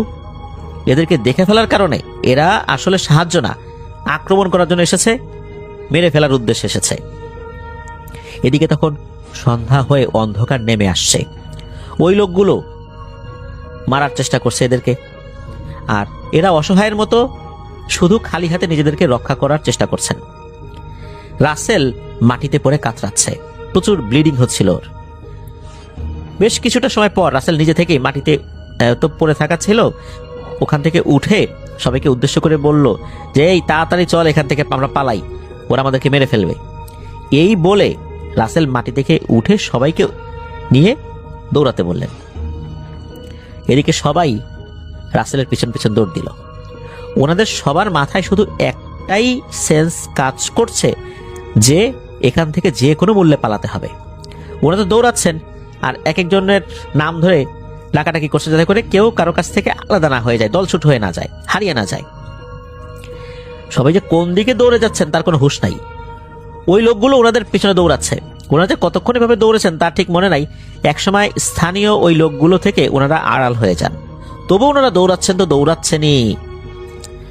ওনারা এত ভয় পেয়েছিলেন যে পেছন দিকে আসলে তাকানোরও সাহস করেন নাই কেউ। এক পর্যায়ে একজন একজন করে দুজন আর অন্যজন যারা ছিলেন তাদের অবশ্য সমস্যা নেই, এই যে দুইজন অজ্ঞান হয়ে মাটিতে পড়ে যান। এই দুইজনের মধ্যেই যেই একটা কমন বিষয় ছিল, এই দুইজনের নামই রাসেল। একজন তো ছুরি দ্বারা মারাত্মকভাবে আহত হয়েছেন, আর এই রাসেল যিনি প্রচন্ড রকমের ক্লান্তি এবং পরিশ্রমের কারণে অজ্ঞান হয়ে গেছেন। দুই রাসেল তো অজ্ঞান। এখন এই দুই রাসেলের যখন জ্ঞান ফেরে তখন দেখা যায় যে এনারা 7 জন এক জায়গায় আছেন। একজনের শরীর থেকে স্যান্ডো গেঞ্জি খুলে এই গেঞ্জিটা দিয়ে রাসেলের ক্ষতস্থান বাঁধা হয়েছে। শরীর থেকে ভালোই রক্তক্ষরণ হয়েছে, আর এভাবে দৌড়ানোর কারণে রাসেলের অবস্থা তো আরো খারাপ হয়ে গেছে। ওনাদের সবার সাথে যে স্কুল ব্যাগ ছিল, স্কুল ব্যাগে পানি এবং প্রয়োজনীয় জিনিসপত্র ছিল। ঘুটঘুটে অন্ধকার রাত, তাই এই জঙ্গলে মোবাইল হাতে নিয়ে আসলে চলাচল করা মুশকিল হয়ে যাবে, কারণ যদি আরো কোনো খারাপ লোকজন এখানে থাকে এবং তাদেরকে দেখে ফেলে তাহলে তো আরো বিপদ হয়ে যাবে। যদি কেউ তাদেরকে শনাক্ত করে ফেলে, বিশেষ করে ওই দলটা যদি শনাক্ত করে ফেলে, এখন ওই দলের আসলে কি উদ্দেশ্য ছিল, কেন তারা হঠাৎ করে এভাবে আক্রমণাত্মক হলো, এতটুকু তো ওই সময় বোঝা যায় নাই। নিশ্চয়ই তারা এমন কোনো কাজ করছিল যেটা ওরা দেখে ফেলেছে, যেটা তাদের জন্য ক্ষতির কারণ হতে পারে, এই জন্য হয়তো তাদের উপর আক্রমণ করেছিল। হতেও পারে এরকম, ওরা হয়তো তাদেরকে খুঁজে চলছে, এমনটাও তো হতে পারে। তাই মোবাইল ফোন তো জ্বালানো যাবে না, এই চিন্তা করে তানভীরকে, মানে যার কাছে মোবাইল ছিল, তাকে বলা হলো তুমি মোবাইলটা ভাইব্রেশন মোডে রাখো এবং জ্যাকেটের চেইন খুলে বুকের ভিতরে রাখো। তো ওনারা একটু জিরিয়ে নিয়ে কিছুটা স্বাভাবিক হয়েছে। সবাই বুঝতে পারেন কেউ পায়ে ব্যথা পেয়েছে, কারো পা মচকে গেছে, কারো হাতে পায়ে বিভিন্ন জায়গায় কেটে ছিঁড়ে গেছে, কারণ দৌড়ানোর সময় বিভিন্ন জায়গায় তো আঘাত লেগেছে। এই কারণেই সবাই কোনো না কোনো ভাবে আহত হয়েছে আর কি। সবারই মোটামুটি পায়ে সমস্যা কমন ছিল। তানভীর একটু পর পর জ্যাকেটের চেইন খুলে মোবাইলের নেটওয়ার্কটা চেক করছে যে মোবাইলের আসলে নেটওয়ার্ক আছে কিনা। এদিকে রাত হয়েছে, শীতের তীব্রতা বেড়ে গেছে, শরীরে নানা স্থানে ব্যথা, আর শীতকালে ব্যথা লাগলে তো সেটা আরো বেশি অনুভূত হয়। ওনাদের হাঁটতেও খুব কষ্ট হচ্ছে, আর হেঁটে আসলে যাবেন কোন দিকে চেনেন না তো, দিনের বেলাতেই পথ হারিয়ে ফেলেছেন, এখন রাতের বেলা কিভাবে কোন দিকে হাঁটবেন, হাঁটতেও তো ওনাদের খুব কষ্ট হচ্ছে। তাই সিদ্ধান্ত নেওয়া হয় যে অন্ধকারে এইভাবে আর না ঘুরে এক জায়গায় কাটাতে হবে। পাহাড়ি জঙ্গল, সাপ টাপ সহ তো আরো নানান ধরনের জন্তু জানোয়ারের ভয় আছে। তো ওনারা এমন একটা স্থানে আছেন, সেখানে সামনে একটা বেশ উঁচু পাহাড় রয়েছে। ওনারা সারাদিন যত পাহাড় দেখেছেন এবং ঘুরেছেন, এইটা মনে হলো যে ওনাদের দেখা সবচেয়ে উঁচু পাহাড়। আর বিশেষত্ব হচ্ছে যে এই পাহাড়ে কোনো গাছ বা জঙ্গল নাকি ছিল না। এই পাহাড়ের বিশেষত্ব এইটা, অন্য পাহাড়গুলোতে আছে গাছ জঙ্গল আছে, কিন্তু এই পাহাড়ে কোনো গাছ এবং জঙ্গল নাই। পাহাড়ের উপর উঠলে দূরে কোনো বসতবাড়ি হয়তোবা যদি থাকে তাহলে আলো দেখা যাবে, এই ভেবে ওনারা অনেক কষ্ট করে ওই পাহাড়টাতে উঠেছেন। কিন্তু চারদিকে অন্ধকার আর কুয়াশা ছাড়া কিছুই দেখতে ওনারা পেলেন না। পাহাড়ের উপরের অংশটা একদম সমতল ছিল। যেহেতু এখানে কোনো জঙ্গল বা গাছপালা নাই, সুতরাং এখানে রাতে থাকাটা নিরাপদ হবে, এই চিন্তায় ওনারা করেছিলেন। চারপাশটা দেখার পর ওনারা একটু দূরে একটা গাছ দেখতে পান এবং সবাই গাছের কাছে গিয়েছেন। এমনিতে মনে করছেন কোনো গাছপালা নাই, তবে একটা গাছ ওনাদের দৃষ্টিগোচর হয়, যার কারণে ওই দিকটাতে ওনারা যান। অন্ধকারে এটাতে আসলে কি গাছ এটা চিনতে পারেন নাই ওনারা কেউই। বেশ মোটা এবং ছাতার মতো ছড়িয়ে আছে বিশাল একটা গাছ। গাছটা অনেকটা আম গাছের মতো হবে এমনটাই জানিয়েছেন। গাছের যে কাণ্ডগুলো আছে, মানে ডালগুলো আছে, এগুলো বেশ নিচুতে থাকায় ওনারা গাছের কাণ্ডের উপর উঠে বসে এক একজন এক এক জায়গা করে নিয়েছেন আর কি, মানে গাছের ডালে উঠে এক একজন এক এক জায়গায় বসেছেন, এরকম একটা পজিশন নিয়েছেন। তানভীর মোবাইলে দেখে রাত 11টা বাজে। গাছের এক একটা ডাল ছিল মোটামুটি এক একটা গাছের মতো বড়, মানে গাছ যেরকম লম্বা হয় বড় হয়, গাছ যেরকম মোটা হয়, ওই এক একটা ডালই ওই রকম টাইপের আর কি। তবে এই ডালগুলো অনেক নিচু নিচু ছিল। গাছটা মোটা ছিল কিন্তু ডালগুলো নিচু ছিল। অনেক সময় দেখা যায় না যে ডালগুলো গাছের একদম বেসমেন্ট থেকে, মানে একদম গ্রাউন্ড লেভেল থেকে অনেক উপরে থাকে, ওইখানে কিন্তু এরকমটা ছিল না, মানে গাছটা এমন ছিল। তো বেশ আরাম করেই বসেছেন গাছের উপরে, হেলান দেয়া বা এমনকি শোয়ার জন্য কিন্তু ওই ডালের উপর পর্যাপ্ত জায়গা ছিল। ওনারা মাথার নিচে যেই স্কুল ব্যাগ ছিল বালিশের মতো করে দিয়ে পরস্পর একজন আরেকজনের সাথে আলাপ আলোচনা করতে করতে একসময় ঘুমিয়ে পড়েছেন। ক্লান্ত আর অসুস্থ শরীর থাকায় সবাই অল্পক্ষণের মধ্যেই গভীর ঘুমে আচ্ছন্ন হয়ে যান। গভীর রাতে ওনাদের সাথে থাকা মনির নামে একজনের ঘুম ভেঙে যায়।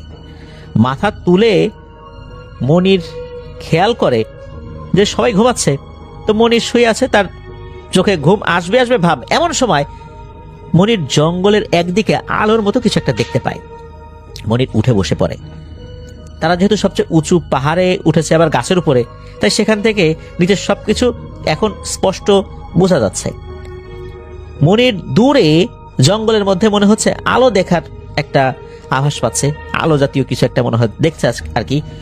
ওই রেডিয়াম যুক্ত যেই তসবি রয়েছে আর কি, অনেক সময় আমরা দেখি না তসবি জলে, লাইটের কাছাকাছি থাকলে যদি হঠাৎ করে অন্ধকার হয়ে যায় তখন আমরা তসবিগুলো জ্বলা দেখি, একটু জ্বলে আছে, এর মধ্যে রেডিয়াম ধাতু আছে আর কি, এই জন্য জ্বলে।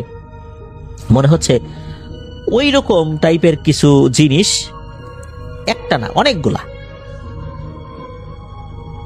এদিকে এগিয়ে আসছে। মনির কৌতূহলী হয়ে একে একে সবাইকে ডেকে তোলে এবং ওই আলোর দিকে তাকাতে বলে। তো ওনারা সবাই প্রথমে মনে করেছেন যে ওনাদেরকে খোঁজার জন্য মনে হয় বাকি বন্ধুরা লোকজন নিয়ে বের হয়েছে, তাই আগ্রহ নিয়ে আলোর দিকে তাকিয়ে আছেন। 4 থেকে 5 মিনিটের মধ্যে ওনারা বুঝতে পারেন যে ওনারা যে আলোটা দেখেছেন বা যেটাকে আসলে আলো মনে করেছেন এটা আসলে কোনো আলো না। ধবধবে সাদা পোশাক পরা অনেকগুলো মানুষ, অন্তত 150 থেকে 200 মানুষের মতো হবে। সকলের পোশাক থেকে এক ধরনের আলো নির্গত হচ্ছে, কিন্তু সেই আলোতে চারপাশ আলোকিত হচ্ছে না, ঠিক রেডিয়াম তসবির মতো। এগুলো আলোকিত এটা বোঝা যায়, কিন্তু ওই আলো থেকে আশেপাশে ওভাবে কিন্তু আলোকিত হয় না। তো এমনটাই মনে হচ্ছে।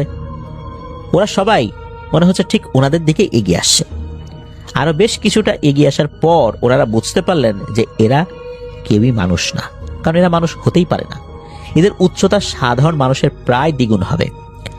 জঙ্গলের মধ্যে নির্জনে ওনারা একা একা তো আছেন, তারপর সবাই আহত কম বেশি। এর মধ্যে রাসেলের অবস্থা তো আর বেশি খারাপ। ওনার অত্যন্ত ভয় পেয়ে সকলেই বাকশক্তি বন্ধ হওয়ার মতো হয়ে গেছে সবার। ওনাদের পালানোরও কোনো পথ নাই, এমনকি এইখানে আল্লাহ ছাড়া ওনাদেরকে সাহায্য করার মতো কেউ নাই। মনির হঠাৎ করে বলে উঠল, সবাই গাছের আরো উপরে উঠে যাও, এত নিচে থাকা যাবে না, এত নিচে থাকলে ওরা দেখে ফেলবে, আমরা আরো উপরে উঠে যাই। ওনারা গাছের আরো উপরে উঠে সবাই কাছাকাছি বসে আছেন। মনির আবার সবাইকে সতর্ক করে দিলেন, খবরদার ফিস ফিস করে কোনো কথা বলা যাবে না, আর বেশি ভয় লাগলে চোখ বন্ধ করে বসে থাকতে হবে।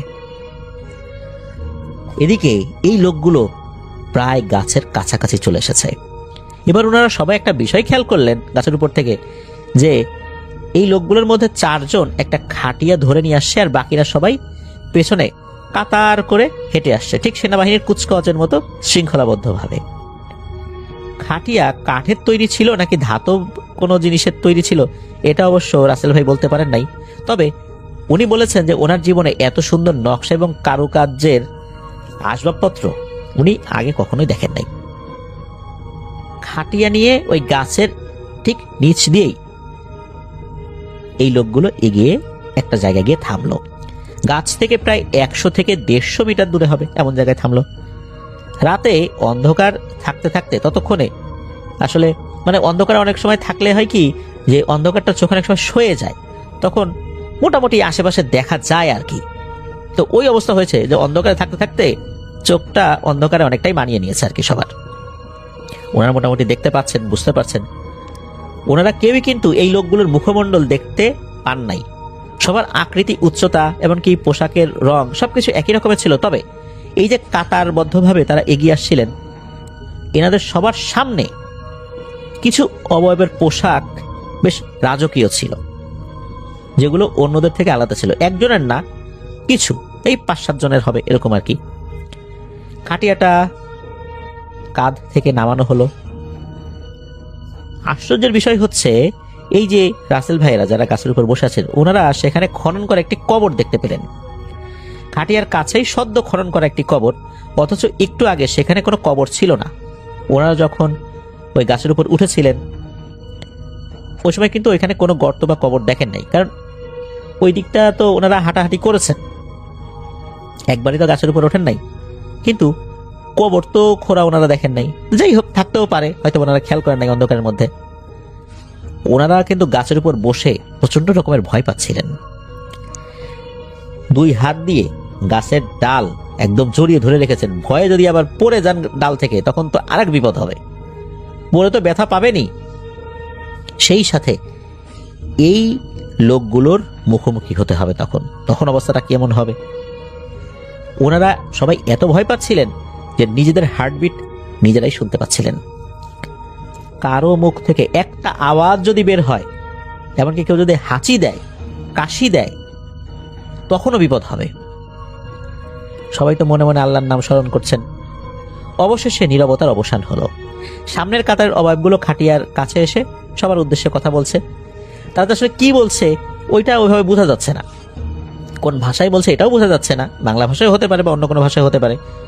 মানুষ মারা গেলে জানাজার আগে আত্মীয় স্বজন যেভাবে উপস্থিত হয়ে সকলের উদ্দেশ্যে কথা বলে, ঠিক সেভাবে ওই অবয়বগুলো কথা বলছে।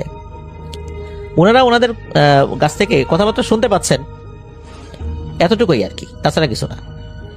পেছনের কাতারে থাকা অবয়বগুলো কথা শুনছে। তখন রাজকীয় পোশাকের মতো যেই অবয়বগুলো আসলে পড়েছিল আর কি, এদের মধ্যে একজন নির্দিষ্ট একটা অবয়বকে দেখিয়ে সকলের উদ্দেশ্যে কিছু একটা বলল, অনেকটা পরিচয় করিয়ে দেওয়ার মতো। তারা ওই অবয়বকে একটি মুকুট পরিধান করিয়ে দেয় এবং ওই মুকুটধারী অবয়ব জানাজার ইমামতি করেন। ঠিক মানুষের জানাজার মতো ছিল তাদের জানাজা। জানাজা করে দাফনের কাজ শেষ করে মোনাজাত করা হলো। মোনাজাত শেষে সকলে পূর্বের মতো শৃঙ্খলাবদ্ধ হয়ে চলেও গেল। তবে তারা যাওয়ার সময় মনে হলো একটু ভিন্ন পথে গিয়েছে। আমরা ঈদের নামাজ পড়ার সময় যেমন এক পথে যাই, ফেরার সময় আরেক পথে আসি, ঠিক ব্যাপারটা এরকম ছিল। অবয়বগুলো ওনাদের থেকে 100 কি 150 মিটার দূরে ছিল।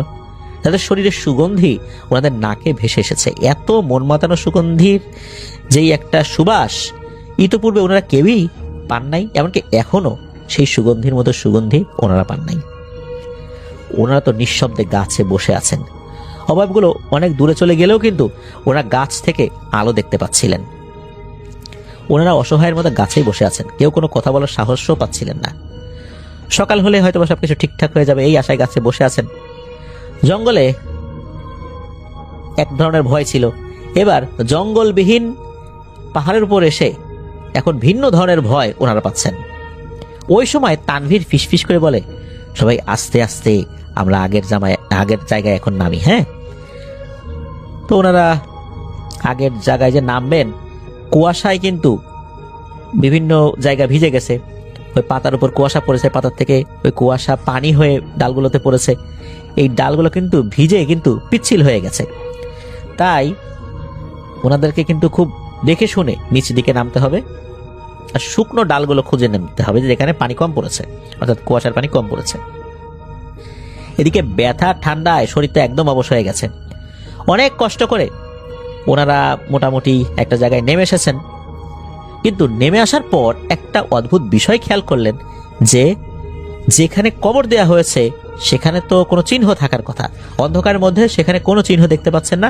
মনে হচ্ছে ওই জায়গাটা একদম সমান, ওই জায়গায় কিছুটা ঘাস যে আছে সেটাও বোঝা যাচ্ছে, মানে ওখানে কিছুই নাই, ওটা একদম স্বাভাবিক হয়ে গেছে। এটা কিভাবে সম্ভব? একটা কবর থাকলে তো সেখানে চিহ্ন থাকবে, কিন্তু সেখানে কিছুই নাই।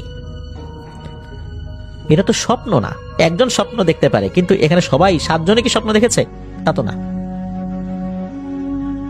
ওনারা বুঝেই নিলেন যে এটা আসলে জিনেদেরই কাজ, আর যার কবর হয়েছে সেও জিন জাতিরই একজন সদস্য। এর মধ্যে ওনারা জঙ্গলে পাখির কিচিরমিচির হচ্ছে এমন শব্দ শুনতে পান। এদিকে সকালের আলো ফুটতে ওনারা দেখছেন। লোকালয় থেকে অনেক দূরে ছিলেন তো, তাই ফজরের আজান শুনতে পান নাই। যখন সকাল হচ্ছে তখন বুঝতে পেরেছেন যে আসলে সকাল হয়ে গেছে। তবু ওনারা গাছ থেকে নামার সাহস পাচ্ছেন না। সূর্য ওঠার পর সাহস নিয়ে ওনারা গাছ থেকে নামেন। দ্রুত পাহাড় থেকে নেমে অনেকটা এগিয়ে গিয়ে তারপর থেমেছেন। হাঁটা তো দূরের কথা, ওনারা কেউ মাটিতে পাই ফেলতে পারছিলেন না ব্যথায়।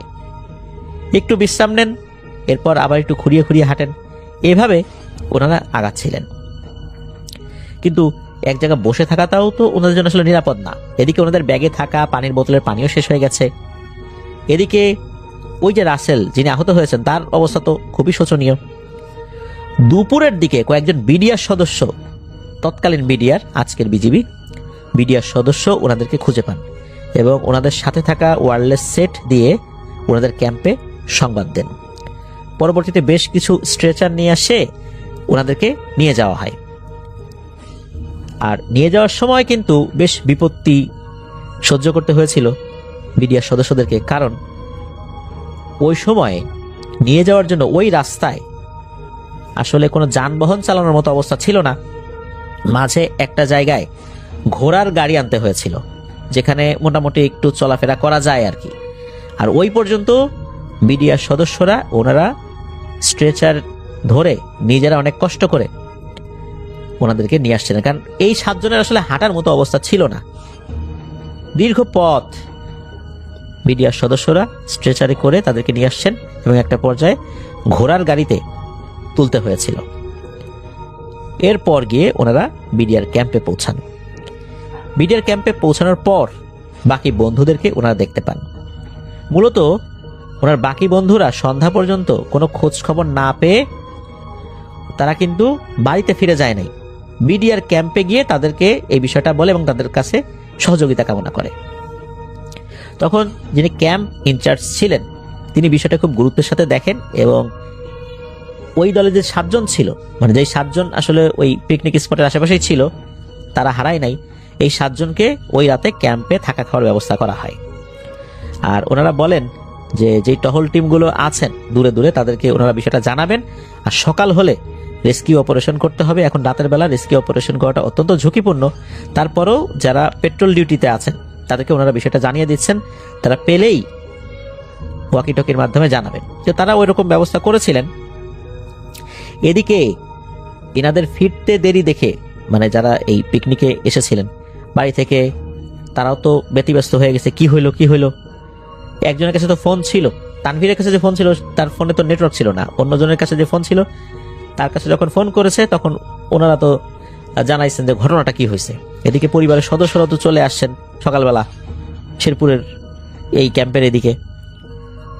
ক্যাম্পে যখন 14 জনই উপস্থিত হয়, এর মধ্যে 7 জনের অবস্থা তো খারাপ, তার মধ্যে রাসেলের অবস্থা তো গুরুতর, তখন শেরপুর স্বাস্থ্য কমপ্লেক্সে ক্যাম্প থেকে পাঠানো হয়।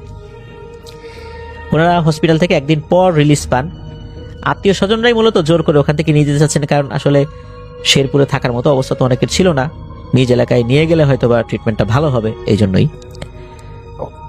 তো এরপর আত্মীয় স্বজনদের কাছে সবাইকে হস্তান্তর করে বিডিআর সদস্যরা।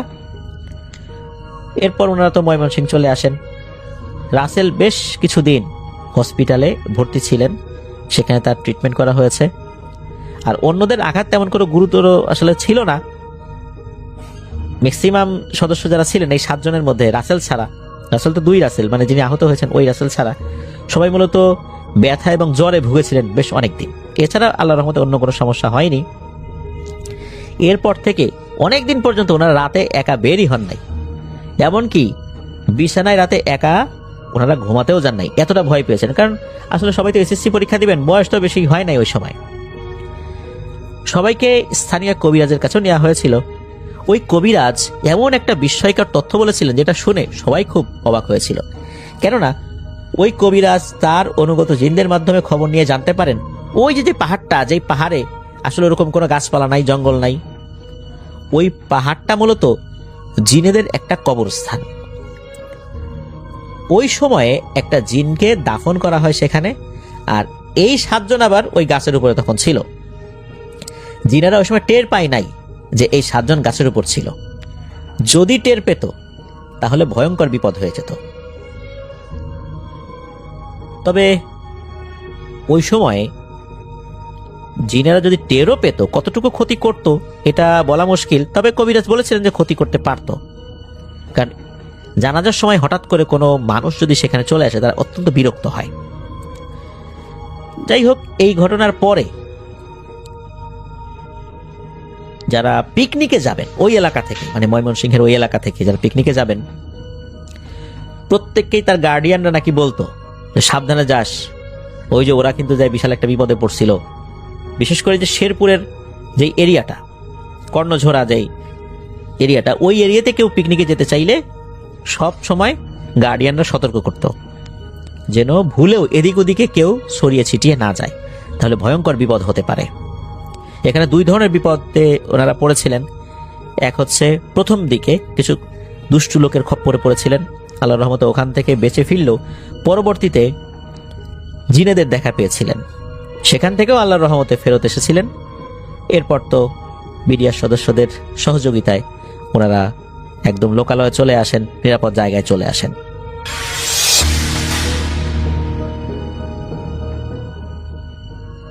আজকের ঘটনা আমার কাছে পাঠিয়েছেন রাকিব সাহেব লালমনিরহাট থেকে। এই ঘটনা শোনা যায় বনানী কবরস্থানের আশেপাশে রাতের পথচারীদের কাছ থেকে। অনেকেই বলে এটা কেবল গুজব না, কিছু একটা সত্যি সেখানে আছে। ঢাকার ব্যস্ত শহর, দিনে যানজট, মানুষের ভিড়, কিন্তু রাত 1টার পর সব কিছু যেন আস্তে আস্তে ধীরে ধীরে থেমে যায়। বনানীর সেই রাস্তা, একটা মোড় ছিল যেখানে একটা পুরনো লাল স্ট্রিট লাইট সবসময় জ্বলে। লোকজন বলে ওই লাইটটা কখনো নেভে না। প্রায় 10 বছর আগের ঘটনা। একজন রাইড শেয়ার ড্রাইভার, তার নাম ছিল ইমরান। সে রাতের বেলা কাজ করত। এক রাতে, তখন ঘড়িতে বাজে 1:40। ইমরান ওই রাস্তা দিয়ে যাচ্ছিল। হঠাৎ সে দেখল লাল বাতির নিচে একটা মেয়ে দাঁড়িয়ে আছে। সাদা কাপড়, মাথা ভর্তি চুল, কিন্তু তার মাথা ছিল নিচে দিকে। ইমরান গাড়ি থামালো এবং জানালা নামিয়ে বলল, কোথায় যাবেন? মেয়েটা ধীরে ধীরে মাথা তুলল। তার মুখ ফ্যাকাশে, চোখে অদ্ভুত শূন্যতা, চেহারার মধ্যে কোনো দয়া মায়া মোহাম্মত কিছু নেই। সে আস্তে বলল, আমাকে বাসায় পৌঁছে দিন। ইমরান একটু অস্বস্তি পেলেও রাজি হলো। মেয়েটা গাড়ির পেছনে উঠে বসলো। গাড়িও চলতে শুরু করলো। কিছুক্ষণ পর ইমরান রিয়ার ভিউ মিরর দেখে তাকালো। দেখলো যে পিছনের সিটটা পুরোপুরি ফাঁকা। ইমরান ভয় পেয়ে তৎক্ষণাৎ ব্রেক করলো গাড়ি, এবং যখন সে পিছনে ফিরল, দেখলো পিছনে কেউ নেই। ঠিক তখনই ইমরানের কানের কাছে একটা কণ্ঠ ভেসে এলো, যা ছিল যেখানে সে বলছিল যে আমি তো এখানেই আছি। ইমরান ধীরে ধীরে সামনে তাকালো। তার পাশে প্যাসেঞ্জার সিটে বসে আছে সেই মেয়েটা। গাড়ি আবারও নিজে থেকেই চলতে শুরু করলো। স্টিয়ারিং ঘুরছে, কিন্তু ইমরান গাড়িতে কিছুই করছে না।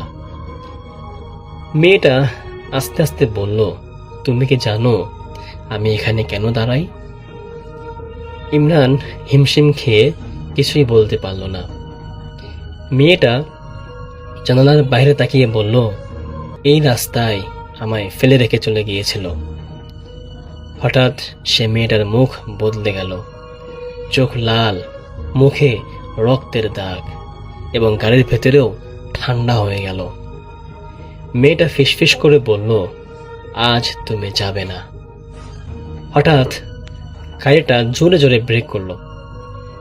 পরদিন সকালে রাস্তার পাশে ইমরানের গাড়ি পাওয়া গেল বটেই, কিন্তু ইমরান সে আর নেই। শুধু তার মোবাইলে একটা রেকর্ডিং পাওয়া গেল, যার লাস্টে শোনা গেল, লাল বাতির নিচে দয়া করে কেউ দাঁড়িও না।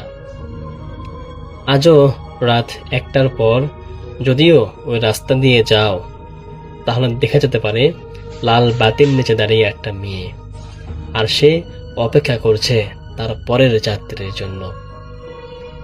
ইমরান নিখোঁজ হওয়ার পর বনানী কবরস্থান আশেপাশে রাস্তা আতঙ্ক ছড়িয়ে পড়ে গিয়েছে। রাত হলেই সেই লাল বাতির নিচে কেউ আর দাঁড়াতে সাহস করতো না, বা কেউ দাঁড়াতেও না। রাইড শেয়ার যারা করতেন, রাত হলেই তারাও সেখানে আর সে রোড দিয়ে কখনো যেত না। তারা সেই রাস্তা পর্যন্ত এড়িয়ে চলত। কিন্তু যা হওয়ার তা কি আর থেমে থাকে? কিছুদিন পর আরেকজন ড্রাইভার, তার নাম ছিল সাজিদ, সে চ্যালেঞ্জ নিয়ে বলল, এগুলো সব বানোয়ার গল্প। আমি নিজেই সেখানে দেখে আসব, আর তোমাদের গল্প আমি ভয় করি না। তখন রাত 1:45। রাস্তাটাও বিষণ্ণ, পরিপূর্ণভাবে ফাঁকা। সাজিদ গাড়ি নিয়ে এগিয়ে গেল সেই মোড়ের দিকে। হঠাৎ দূরে সেই লাল বাতি জ্বলে উঠল আরো উজ্জ্বল হয়ে, আর ঠিক নিচেই আবারও সেই একই মেয়ে দাঁড়িয়ে আছে, সাদা কাপড় পরে, একইভাবে মাথা নিচে এবং মুখমণ্ডলটা নিচের দিকে করে আছে।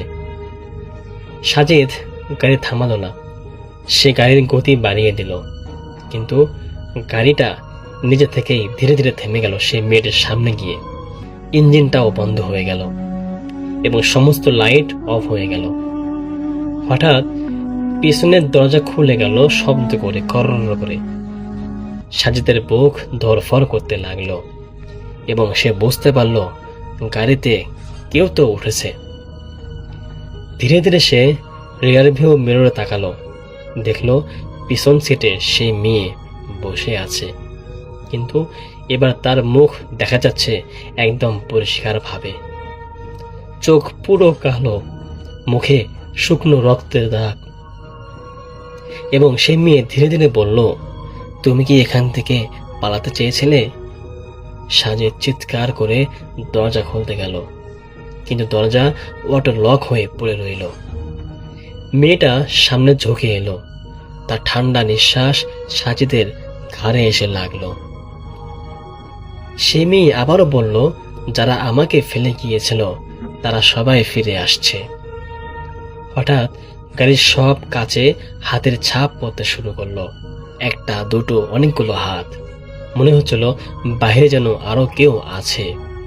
সাজিদ ভয়ে চোখ বন্ধ করে ফেলল।